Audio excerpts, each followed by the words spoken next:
Thought it'd be worthwhile just catching up and seeing how we're tracking on our series so far of Northern in the Mirror.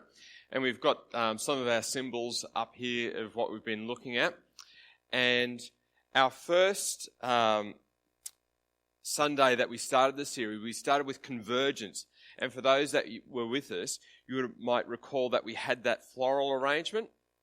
And we talked about all the different elements of those flowers and how when they all come together, it makes something special. And when we have all the different elements of our values as a church family all come together, that makes something special. And we invited people to take a little mirror. So I'm sorry, I'm letting you know what's in the gift. But there was a little mirror in these, and to ask God to speak to us through this series and to allow God to have us reflect on how we are going in these different aspects. Then we also had deepening spirituality, and there was a vine that we had, a grapevine, and Matt talked about the spiritual practices that we have in our life, and there's that green sheet, and there's probably still some in the foyer if you want one of those as well, that looked at a number of different spiritual practices that we can incorporate into our life. And then we had deepening community. And you remember how we tossed the ball of wool around, and then each person was given a piece of wool to remind them about the way that they connect with one another and how every person is important and is significant in our faith community and also in the community at large as well. And then we had demonstrating compassion. And Matt encouraged us to look at the world around us as we have received compassion from God, to look at the world around us and be conduits of God's compassion, be compassionate to others. And to think about those people that we connect with in the course of a week and to consider, okay, well, how do we go in that area of being compassionate? So how have you been going? How have you been reflecting on some of that? And in the last 2 weeks, we've been encouraged to be compassionate to others, spend some time over the last fortnight getting to know someone a little bit better. And so I thought we'd race around with a microphone, and if someone had some comments about how they're going, anything that stood out for them so far. Also, if there's a particular challenge that you found in this series where you think, oh, it's really hard, or I think it might be hard for people in this area because of time or whatever else, then I just thought I'd check in with you. I'll just pop this up here and see how we're going. So if you want to comment or suggest something or have a chat about something, then I'll race around with the microphone. Just pop up your hand and we can talk about that just for a moment. Otherwise, I'm going to look like a goose because no one's wanting to say anything. And that's okay. Thanks, Eunice. Yep. It's just a wonderful way of being able to bond with other people. Yep. And so I appreciate, because I love chatting. Yep. So being a single car family, that makes it a bit of a challenge for those that didn't hear that. And so the telephone makes a huge difference in being able to connect, catch up, have a chat to people. Others that are finding something that stood out for them? Oh, sorry. There was the reflection of the light through the glass. I didn't see your hand up there, Lynn. Just so you won't look like a goose. Yeah, thanks. We've been having a small group at Matt and Roz's place and Tessa's place, and a few of us who know each other but not very well have come together to read a book on God's sanctuary and to share the Lenten period together. Yep. And it's been wonderful. It's been lovely. Right. We share a meal, and we have prayer, and we have discussion. And we don't always agree, but sometimes we do. And it's been really lovely to deepen our friendships and our sense of God in the midst of us. Yeah. And that's really special when you are able to connect with one another like that. And small groups are a fantastic way to get to know each other a bit more. Because on a Sunday, we're busy, we might have to duck off quickly, or we have fairly quick conversations. But during small groups and other occasions, then that's a great way to do it. Anyone else that wanted to comment?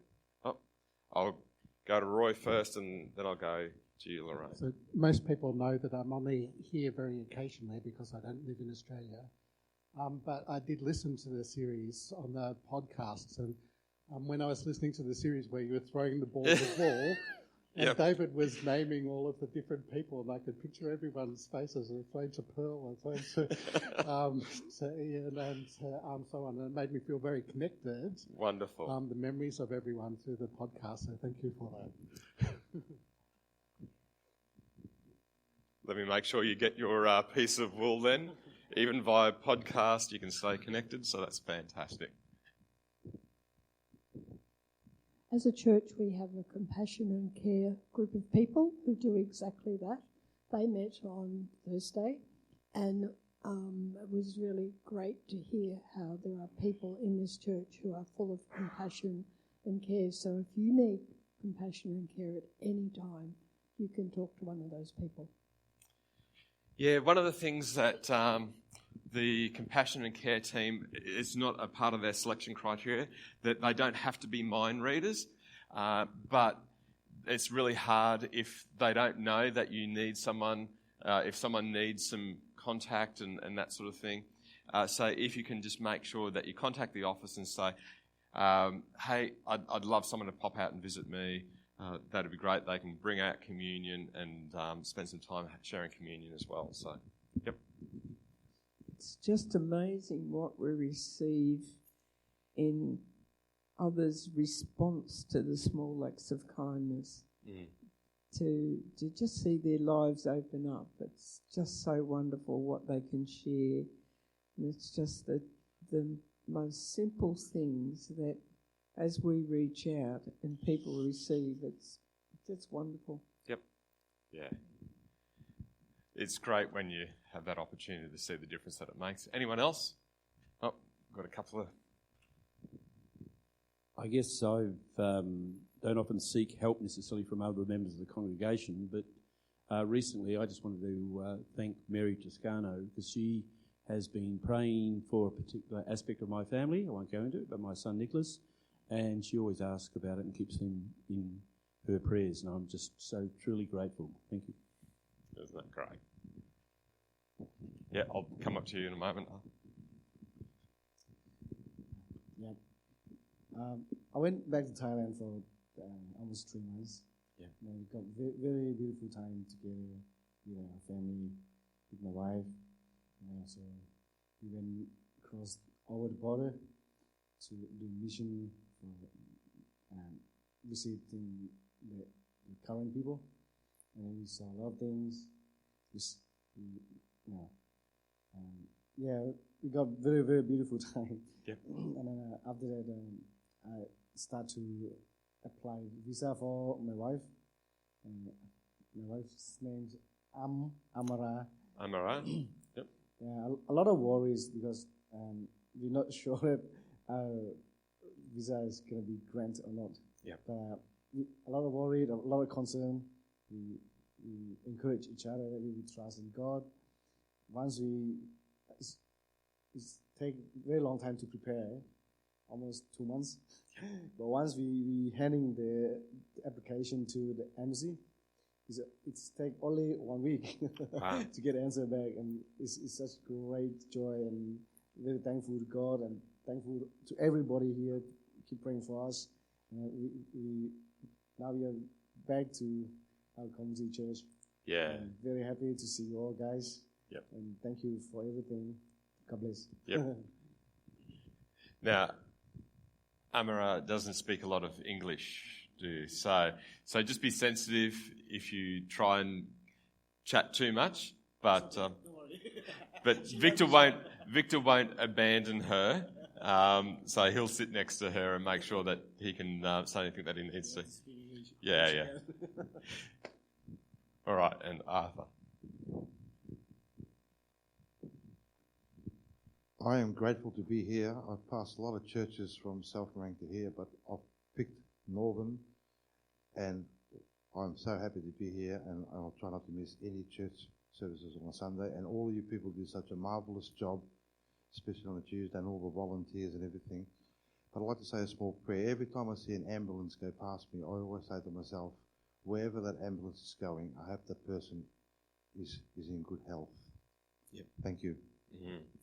And I know Mary does exactly the same thing. We can be driving along in the car and we'll see an ambulance or the fire brigade or whatever else going, and Mary will say a prayer. And got time for one more. Anyone else? Mine is it's a gratitude sharing of Northern. I've always found Northern to be inclusion from just coming in and just feeling welcome, regardless if somebody speaks to you. There's a sense, there's a culture that says we where you are. And I think that Northern nurtures it very, very well. So for me, it's a gift that there is a place of welcome and of inclusion. Yep. And it's not just said, it's actually lived. Yeah, fantastic. All right.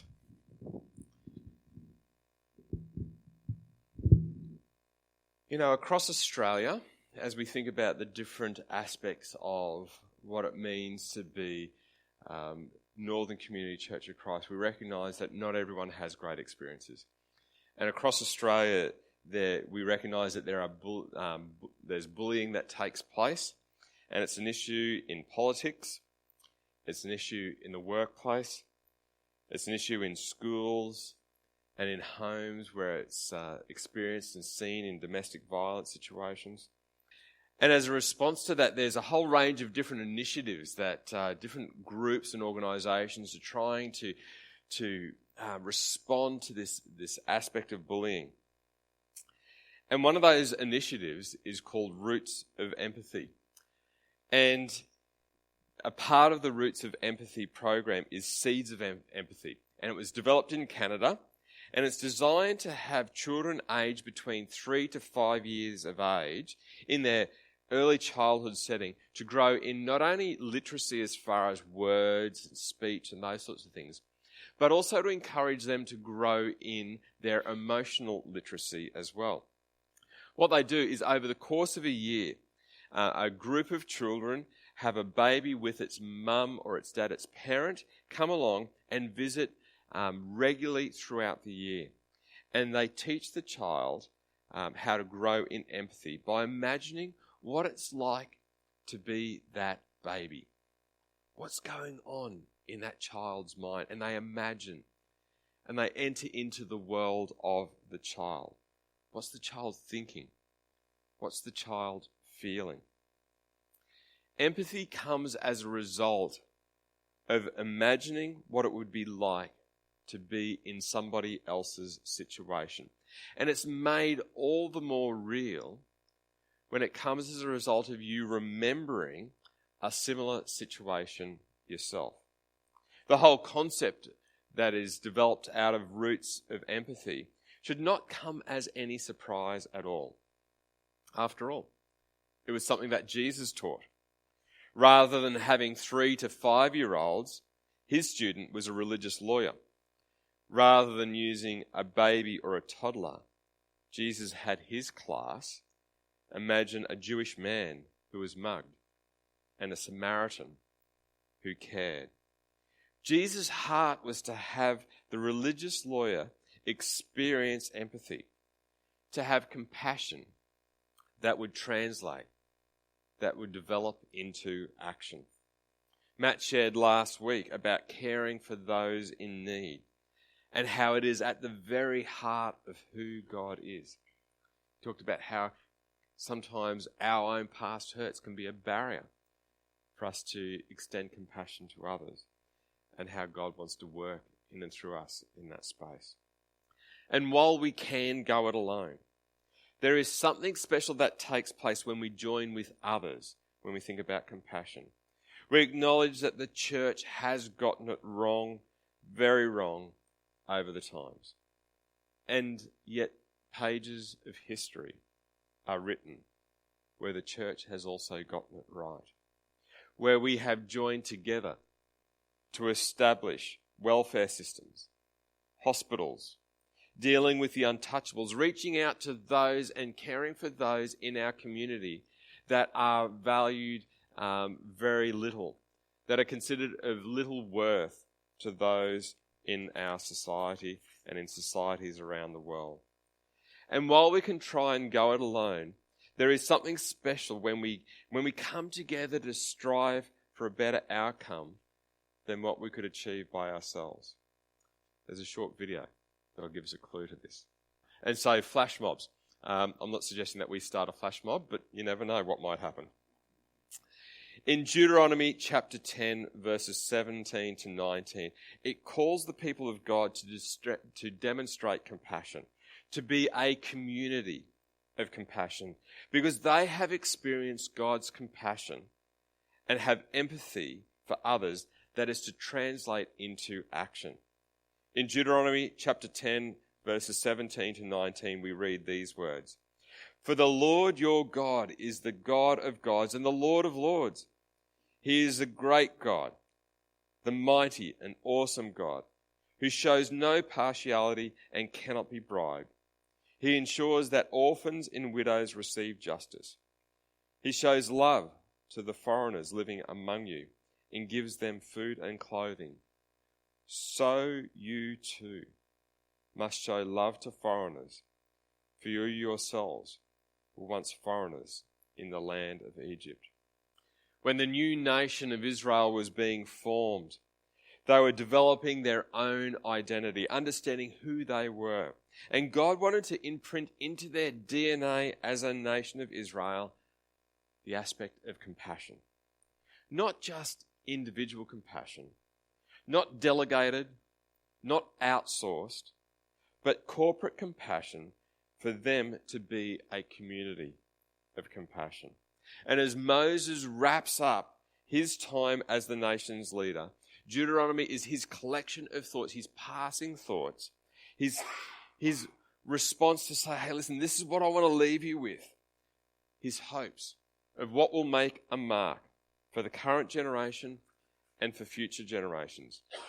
Rather than Israel becoming a nation of dog-eat-dog community, that sort of a thing, where only the fittest survive, rather than being a community that looks after the most important person in the world, you, rather than being a community that devalues life and smothers the voice of the frail and scared, God's people were to be a different people, because God is a different God to the gods the other nations worship. Yahweh God is great, mighty, awesome. He is not able to be bought or bribed. For 40 years, the people of Israel, this newborn nation, wandered through the wilderness. They saw God's hand of provision through the supply of quail and manna. For 40 years, their clothes didn't wear out. For 40 years, in all their wanderings, their feet didn't swell. For 40 years, they experienced God's loving compassion. For 40 years, as they were growing into a nation. And so God's people, they were called to live accordingly by showing the world around them what it means to be a nation who cares for orphans, for widows, and not just their own kind, not just their own king, not just their own family, but to care for foreigners as well.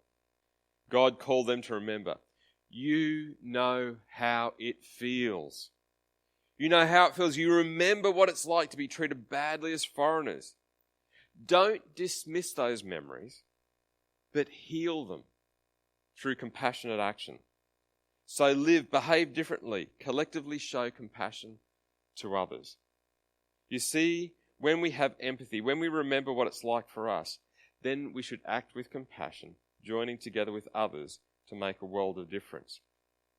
As God's people, we are called, we are commissioned by God to show compassion to others. A few thousand years after Moses, when God the Son came and walked among us, he once again called his followers, commissioned his followers to continue to be a community of compassion and he encouragingly challenged them in Matthew 25:34-40. In this passage, Jesus looks to the future and calls forth his followers to be fueled by empathy, to live lives of compassionate action. In Matthew 25:34-40, it says something like this. Then the king will say to those on his right, "Come, you who are blessed by my Father, and inherit the kingdom prepared for you from the creation of the world. For I was hungry, and you told me that man does not live by bread alone, but by the word of God. I was thirsty, and you quoted scripture that Jesus is the living water. I was a stranger, and you taught me that in God's heavenly home there are many rooms. I was naked, and you prayed that I would be covered by the armor of God. I was sick, and you said to me that if you just have enough faith, that I'll be healed. I was in prison, and you wrote to me about freedom in Jesus for those who confess their sins." No, that's not what Jesus said. Matthew 25:34-40 says this. Then the king will say to those on his right, "Come, you who are blessed by my Father, and inherit the kingdom prepared for you from the creation of the world. For I was hungry, and you fed me. I was thirsty, and you gave me a drink. I was a stranger, and you invited me into your home. I was naked, and you gave me clothing. I was sick, and you cared for me. I was in prison, and you visited me." Then these righteous ones will reply, "Lord, when did we ever see you hungry and feed you, or thirsty and give you something to drink, or a stranger and show you hospitality, or naked and give you some clothing? When did we ever see you sick or in prison and visit you?" And the king will say, "I tell you the truth. When you did it to one of the least of these, my brothers and sisters, you were doing it to me." The beautiful thing about this account is that Jesus indicates that his followers, the followers of Jesus' compassionate example, lived out their lives individually and as a community as a natural part of their existence. They lived naturally compassionate lives. Did you pick that up? It's almost as if compassion is a part of their DNA, so well imprinted that it was a natural outworking of them following Jesus. So when they saw the inherent value in other people's lives, and when they saw that they were doing it tough, it was just natural for them to respond, to put action into that. Back in the 1940s and 50s, Maslow came up with a hierarchy of needs. And in this, he identified the most fundamental needs, which others are then built on. And in Matthew 25, we see an echo of this teaching in Jesus. Psychological, hungry, thirsty, naked, stranger, shelter. The need for safety, the next level up. Sick, and they cared for me. Love and belonging, a sense of connection. You invited me into your home. There was prison visitation. For us today, being a community of compassion is not something that Jesus indicates that can be outsourced to others. For example, there is a significant difference between paying someone else to be compassionate for you so you don't have to do it yourself, compared to supporting others in their acts of compassion because it comes from a compassionate heart. We don't retire from being a compassionate community. Sure, others may do some more of the heavy lifting, but we still have a vital role in praying for, supporting, encouraging others, cheering them on when we might not be able to do some of the things that they can do representing us. Even being present at those times where compassion is extended says something. Being a compassionate community is also about being a voice for, representing others who can easily be overlooked. It may mean we sign a petition. We write a joint letter on behalf of others. We may even join a protest. The Love Makes a Way movement has had Christian leaders around Australia protest against the heartless detention of people in asylum who have been seeking asylum here in Australia, wanting to come to Australia. They join together with others in the community, representing a community with a heart of compassion. They've chained themselves to Kirribilli House. They've had sit-ins at Scott Morrison and Peter Dutton and other federal members' offices, wanting to be a silent but a significant protest, a witness to say we need to be having a heart of compassion when we deal with people that are wanting to come to Australia in seeking asylum. Being a community of compassion can and will take on a range of shapes and sizes.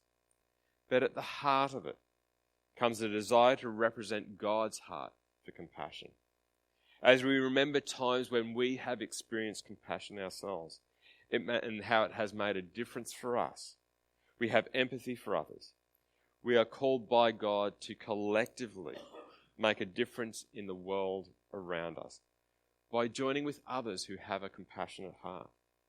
We can find common ground to stand together, to be a voice for the voiceless, to transform the lives of those around us and across the world. When we are a community of compassion, joining together, we can do more, we can achieve more than when we do it alone.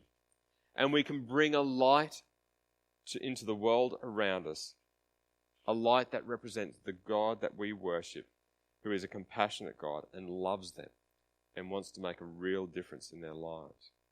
In Isaiah 60 verses 1 to 4, it gives us an image of the impact that we can have on the world around us for God's glory. Isaiah 60, 1 to 4 says this, "Arise, Jerusalem, let your light shine for all to see, for the glory of the Lord rises to shine on you.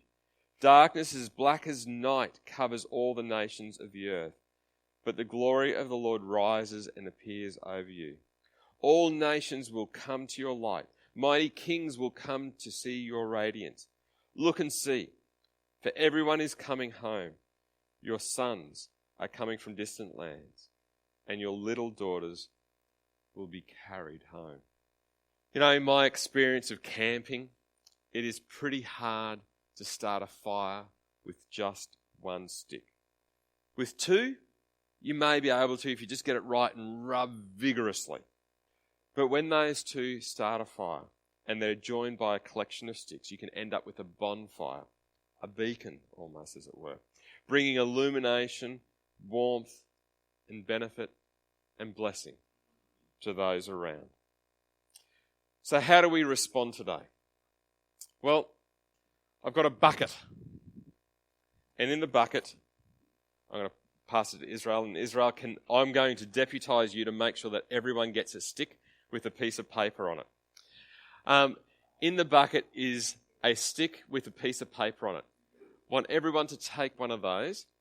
And on the screen, you can see a whole range of different words that represent and can represent the heart of compassion. And there might be one of those words that particularly stands out for you today. What I'd like you to do is when you get that stick, is to write that word on that stick to remind you of it. But then also, with those response cards, I want to encourage you this morning to take some time to write a prayer of response to God, to say, God, this is the word that stands out for me.